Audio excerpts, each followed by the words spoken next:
Et on se retrouve pour la rubrique C'est mon histoire. Aujourd'hui, j'ai le grand honneur d'avoir avec moi le docteur Moussa Touré. Bonjour docteur Moussa. Bonjour Evelyne. Comment allez-vous? Très bien. Super, merci d'être ici dans la rubrique C'est mon histoire. C'est mon plaisir. Vous êtes le fondateur du mouvement Sentinelle sur les murailles, maison de prière, qui est un ministère vraiment qui implante des sentinelles de prière partout dans le monde. Et aujourd'hui, docteur Touré, vous venez nous partager le témoignage de votre conversion qui est assez extraordinaire, il faut le dire. Oui. Vous êtes né dans une famille musulmane au Burkina Faso, c'est bien ça? Oui, c'est ça. Et votre maman était très malade. Oui. J'étais à Paris à l'époque et j'avais fini mes études, je travaillais et bon, brusquement un jour, j'appelle à la maison, on me dit que la maman est gravement malade. Donc tout de suite, moi j'ai pensé à la faire transférer sur Paris. Elle aurait pu obtenir meilleurs soins sur Paris par les cliniques qu'au pays, au Burkina. Donc, c'est là qu'on m'a répondu pour me dire non, il vaut mieux que tu prennes l'avion et que tu viennes le plus vite possible si tu veux encore la voir vivante. Ouf. Donc, le lendemain, me voilà sur un vol d'Air France. Je descends sur Ouagadougou et effectivement, je la trouve couchée. Elle ne répondait plus. Et dans cette panique-là, je voulais chercher des spécialistes, des docteurs. Il se trouvait que mon jeune frère médecin m'a dit que lui, il avait déjà consulté pas mal de médecins et que, effectivement, bon, il y a plus d'espoir. Donc, mais je me suis dit non, peut-être qu'il y a encore un spécialiste qui n'a pas consulté. Donc, il fallait que j'aille à la recherche d'un spécialiste. Je ne savais pas que celui-là serait Jésus. Alors, en sortant, j'ai pris le véhicule de mon père. Et voilà ma sœur qui était là, qui voulait que je la dépose quelque part. Je lui donne un transport jusqu'à quelque part. Je ne sais pas où c'était. Donc, je la prends et nous nous retrouvons quelque part où je ne voulais pas la laisser seule. Donc, je me suis dit, je vais attendre là, le temps qu'elle aille, qu'elle revienne. Mais elle a insisté qu'il fallait que je rentre. Donc, finalement, par curiosité, parce que je voyais une maisonnette entourée de beaucoup de vélos. C'était dans un endroit, une zone pas tellement riche. Donc, je descends finalement, je rentre dans ce lieu et je me rends compte que ces gens étaient sérieusement pauvres. À l'apparence, c'était des gens pauvres. Mais ce qui m'a choqué, c'est que ces gens avaient de la joie. Et des gens qui chantaient, qui bougeaient. Et moi, je me posais des questions, mais comment peut-on être si pauvre et à la fois avoir autant de joie? Et je voyais que ces gens avaient les bras levés vers le plafond. Et la tête comme ça, en train de chanter. Et donc, moi, j'étais arrêté, les bras croisés, et je me posais des questions. Je raisonnais. J'ai dit, mais comment se fait-il que ces gens perdent le temps ici en train de s'attendre à quelque chose des plafonds? Croient-ils que quelque chose va venir du plafond pour les aider? Et au lieu d'aller faire un petit commerce, et à travers le petit commerce, peut-être qu'ils auraient une petite marge bénéficiaire qui, par accumulation, pourrait devenir substantielle et les aider à vivre. Pendant que j'étais en train de raisonner comme ça, mes bras qui sont là ont commencé à bouger tout seuls, comme ça. Et je savais dans ma conscience que je ne contrôlais pas mes bras. Donc ma tête tournait du gauche à droite, en train de regarder ces bras qui se déplaçaient tout seuls, et mes bras allaient vers le plafond comme les autres. Et à un moment donné, ma tête, puisque je regardais mes bras de droite à gauche, c'est comme si on a saisi ma tête et on a soulevé mon visage vers le plafond. Donc, je me suis retrouvé dans cette position, comme eux, en train de regarder le plafond. Et c'est en ce moment que le son a coupé. Je n'entendais plus rien autour de moi. Et une grande lumière est apparue. En ce moment, je ne savais plus réellement où j'étais. Mais il y avait une telle paix incroyable. Et c'est dans cette lumière maintenant que je vois comme une tête de quelqu'un qui souffrait. Et la tête était abaissée comme ça. Et donc, de ce côté de la tête, sur ce visage, il y avait comme, on dirait, des sueurs, et puis mêlées à du sang. Il y avait quelque chose, effectivement, comme une couronne autour de la tête. Et dans mon esprit, je me suis dit, mais ça, c'est Jésus. Et pendant que je suis arrêté comme ça, j'entends maintenant sa voix. Mais il n'ouvrait pas la bouche. Mais la voix résonnait à l'intérieur de moi. Et la voix disait, je t'aime. Je suis mort pour toi. Et quand il a dit, je t'aime, j'ai été rempli d'amour. Et j'étais conscient que c'est un amour qui n'est pas terrestre. Et jusqu'aujourd'hui, c'est cet amour qui m'anime. J'étais envahi. Je savais que si ajoutait même un grain d'amour supplémentaire, j'aurais explosé. J'étais saturé d'amour. Et quand il a dit je suis mort pour toi, j'ai senti effectivement que ce sont mes péchés. Donc je ne voulais plus de moi-même. J'étais tellement conscient que j'étais mauvais. Et je ne voulais plus de cette personne que j'étais à l'époque. Et c'est en ce moment qu'il y a eu comme un changement de l'ancien moi. Il y a eu comme un nouveau moi. Et ce nouveau moi ne voulait pas que l'ancien moi le touche.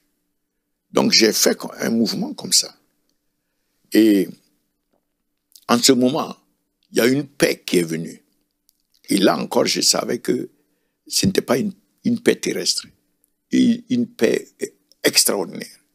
Et cette paix ne m'a jamais quitté. Ce qui fait que je ne connais pas de tourment. Quelle que soit la situation, je sens cette paix-là. Alors, c'est en ce moment que j'ai ouvert les yeux. Et quand j'ai ouvert les yeux, j'ai vu que la présence et la puissance avaient frappé ce qui était autour de moi. Et moi, je suis allé vers ces personnes que je critiquais et je croyais qu'elles étaient folles. Oui. Je les reprenais dans mes bras comme ça. Wow. Et j'avais un sentiment d'amour pour ces personnes, c'est-à-dire des familles. C'est comme si c'était ma famille la plus proche, la famille la plus proche que je puisse avoir. Wow. Ce sont ces personnes-là. Et c'est là que j'ai dit à ma sœur, j'ai dit, il faut qu'on parte. Non, avant cela, j'ai avancé. Je me suis fait un chemin. J'ai bousculé, je ne connaissais pas le protocole d'église. Oui. J'ai bousculé les gens qui étaient devant moi. Et je me suis retrouvé devant la personne qui est censée être le pasteur. Et il y avait effectivement un pupitre, une sorte de table, petite table devant la personne. Et j'ai tapé sur la table. J'ai dit, écris mon nom. Je suis l'homme de Jésus. Et j'ai fait demi-tour. Et je suis sorti. Wow. J'ai demandé à voir une Bible. Et lorsqu'on est arrivé à la maison, je me suis enfermé dans la chambre. Et j'étais en train de lire. Il se trouve que quand j'ai ouvert la Bible, c'était dans le livre de Matthieu. Et partout où Jésus partait, c'est comme si je partais avec le Seigneur. Oui, c'est comme si la réalité de la Bible, c'est-à-dire j'étais transporté dans la réalité de la Bible. Donc je ne me rendais pas compte du temps, des heures qui passaient. J'étais là, je lisais, je continuais. Et à un moment donné, mon père m'a fait demander, parce que ce n'était pas normal pour lui que je vienne. D'habitude, quand je viens, je suis tout le temps dehors. Oui. Là, je suis enfermé dans la chambre. Qu'est-ce qui ne va pas? Donc, je suis sorti et je me suis assis à côté de lui. Mais je ne parlais pas. Je ne voulais parler de rien si ce n'était pas de Jésus. Donc, aucun sujet ne m'intéressait. Donc, je n'ouvrais pas la bouche. Et donc, dans ce silence-là, je vois ma maman qui sort en criant « Je suis guéri, je suis guéri ». Et à l'intérieur de moi, je sentais que c'est moi Jésus qui l'avait guéri. Amen. Et si je leur disais que c'était Jésus, ils auraient cru que j'étais fou. Oui. J'étais devenu fou parce que le matin encore, j'étais musulman. Ben oui. Et voilà, l'après-midi, je parle de Jésus, etc., etc. Donc, c'est à partir de là que je suis allé faire changer mon billet d'avion. Je suis rentré sur Paris. Et ce qui m'a étonné, c'est que j'avais une telle compassion pour les gens. Je ne savais pas encore prier, mais j'avais une telle compassion que lorsque je voyais quelqu'un qui était malade, je visitais les gens. Lorsque les personnes disaient qu'elles étaient malades, je demandais à Jésus, s'il te plaît, guéris telle personne. Et je voyais le miracle. Les gens guérissaient. Et lorsque je priais, même la première fois que je suis allé à l'église, je suis rentré dans une bouche du métro, le dimanche matin, et j'ai dit à Jésus, j'ai dit, OK, le métro où je vais sortir, la première église que je vais voir, c'est là que je vais aller. Je sors d'une bouche de métro, et la première église, c'était une église évangélique. Et le pasteur, c'était un juif français, et qui était très, très bien. Je me souviens encore de son nom. Mais c'est que chaque dimanche, lorsqu'on demandait qui voulait accepter Jésus, j'étais le premier à lever ma main, et j'avançais, j'acceptais Jésus jusqu'au jour où on m'a appelé pour me dire non, ça se passe pas. Il n'y a plus besoin, là. Voilà, exact. Mais je disais à tout le monde, si vous avez des requêtes, vous voulez que Jésus fasse quelque chose pour vous, donnez-moi votre requête, je vais lui en parler. Parce que moi, je leur disais, je suis le fils de Jésus. Wow. J'étais convaincu que j'étais le fils de Jésus, et j'étais convaincu qu'il était mort pour moi. Juste vous. Voilà, juste moi. Et c'est à travers les enseignements que j'ai compris que, à cause de son amour et de sa grâce, il est allé à la croix pour toute l'humanité. Et il veut que toute l'humanité soit sauvée. Et cela m'a touché. Et j'ai reçu cet amour de Christ pour toute l'humanité. J'ai commencé à placer des cartes du monde. Et je disais seulement, le sang de Jésus couvre l'Amérique, le sang de Jésus couvre l'Europe, le sang de Jésus. C'est comme ça que je priais, j'appliquais. Et petit à petit, amené jusque dans l'intercession. Et la première fois que j'entendais le mot intercession, je ne comprenais pas. Je lui posais des questions. Et j'étais à genoux un jour en train de prier. Et je vois qu'il est venu s'arrêter à côté. Il me dit, prends la Bible. Je prends la Bible. Il me dit, ouvre Ésaïe 53. Donc je cherche Ésaïe 53. Et quand j'ai vu Ésaïe 53, toutes les lettres du chapitre se sont allumées, illuminées, comme s'il y avait des ampoules à l'intérieur. Et me dit, lis ça. Et c'est à partir de là que j'ai compris ce que j'ai commencé à comprendre, l'intercession, à partir d'Ésaïe 53. Wow. Voilà comment les choses sont passées. Docteur Touret, j'aimerais que vous puissiez vous adresser aux téléspectateurs qui ne connaissent pas encore le Seigneur, mais qui ont besoin eux aussi de donner toute leur vie. C'est simple. Il faut simplement demander à Jésus de venir dans votre cœur. Et il viendra. Répétez seulement avec moi. Seigneur Jésus, je sais que je suis pécheur. Et si je mourais aujourd'hui, j'irais en enfer. Mais à cause de ta grâce et de ton amour, tu es venu sur la croix, tu as donné ta vie pour moi. Et aujourd'hui, je te demande, viens dans mon cœur, je t'ouvre mon cœur et je t'accepte, je te reçois comme mon Seigneur et mon Sauveur personnel. Merci de sauver mon âme. Merci de faire de moi un enfant de Dieu. Merci de pardonner tous mes péchés. Merci de ce que ton sang m'a lavé et m'a racheté de toutes les malédictions. Je suis libéré, je suis enfant de Dieu, je suis membre de la famille de Dieu. Je renonce au monde des ténèbres. Et à partir d'aujourd'hui, Seigneur, je veux grandir dans ta connaissance. Et à partir de là, je te déclare, au nom de Jésus-Christ, sauvé, conformément à la parole qui dit que si tu confesses Jésus-Christ comme Seigneur et Sauveur, tu seras sauvé. Au nom de Jésus, nous avons prié. Et je déclare que tout ce qui est oppression dans ta vie soit brisé maintenant. Toute malédiction soit brisée. Que tu sois libéré de tout lien satanique. Que Satan ôte sa main de ta vie. J'ordonne à tout démon de quitter ta vie. Toute maladie soit détruite maintenant dans ton corps. Et je proclame les bénédictions sur ta vie. Que les anges de Dieu vienne avec les bénédictions qui attendaient de venir dans ta vie, que tu reçoives les miracles dont tu as besoin. Au nom de Jésus-Christ, nous avons prié. Disons Amen. Amen, amen. Oh, alléluia, gloire à Dieu. Merci, Docteur Toura. Merci d'être venu nous partager cette extraordinaire conversion. Amen. Et nous prions vraiment que le plus grand nombre puisse entendre votre témoignage et à leur tour se tourner vers le Seigneur. Merci. Amen. Merci. Merci. Vous sentez un soutien. Vous sentez que votre vie n'est pas une vie normale. Vous sentez que vous êtes porté. C'est gratuit. Il ne vous demande rien. Il vous demande juste d'ouvrir votre cœur et d'oser croire en lui. Osez croire. On ne demande ni d'argent. On vous demande pas une souffrance particulière. On vous dit faites confiance et croyez. Essayez.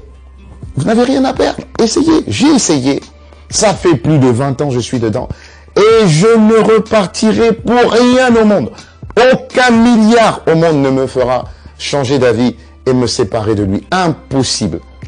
Donc, osez Jésus avant qu'il soit trop tard. Osez. Ne le faites pas demain. Faites-le maintenant. Et quand la fin de votre vie arrivera, parce qu'elle arrivera pour tout le monde, pour moi et pour les personnes qui me regardent, ou même pour les personnes qui sont derrière cette caméra, au moins vous serez sûr que vous partez avec celui qui vous a donné une nouvelle vie. Cette vie peut commencer maintenant, dès que vous l'acceptez, et cette vie continuera après que la mort soit venue. La mort n'est qu'un passage pour une autre vie beaucoup plus belle. Mais vous avez la possibilité d'oser cette nouvelle vie maintenant, tout de suite. Faites-le maintenant, tout de suite. N'attendez pas demain, ni après-demain. Faites-le maintenant, tout de suite.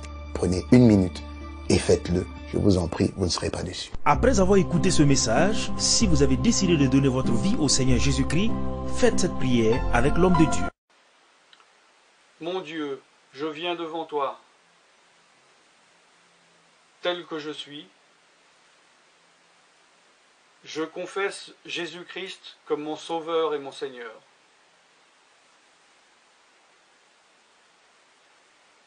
Je crois qu'il est mort sur la croix pour mes péchés, qu'il a porté ma condamnation, il a porté mes péchés et mes maladies, que Jésus-Christ est le Roi des rois et le Seigneur des seigneurs, qu'il est le Fils de Dieu, qu'il est maintenant ressuscité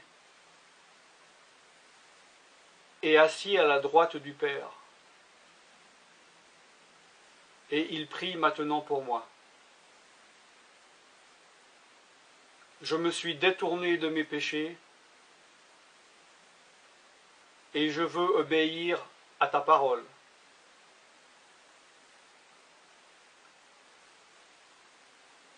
Je viens à toi en te demandant, mon Dieu, de me donner ton Esprit Saint.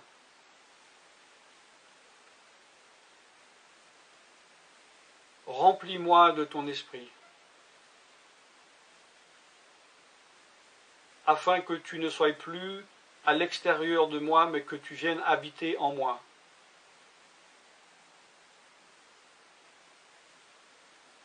Et que je devienne ton temple. Esprit de Dieu, viens habiter en moi. Purifie-moi, lave-moi, sanctifie-moi, rends-moi pur, transforme-moi à l'image de Dieu. Je te remercie car je crois que tu m'as donné ton esprit, car tu ne mens pas. Et tu as dit dans ta parole que tu donnes à celui qui te demande. Je fais cette prière au nom de Jésus-Christ. Amen. Bonjour et bienvenue sur les vidéos de l'évangile.net. Est-ce que vous vous êtes déjà demandé si Dieu existait et si on pouvait trouver des réponses dans les livres sacrés comme la Bible par exemple ?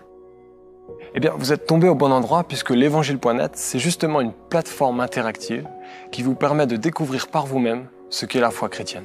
Qui ne s'est jamais demandé si derrière le hasard qui a créé l'univers, il n'y avait pas finalement un Dieu? Qui ne s'est jamais dit qu'il devait sans doute y avoir un sens à notre existence? Mais lequel? Est-ce que Dieu nous laisserait vraiment sans réponse?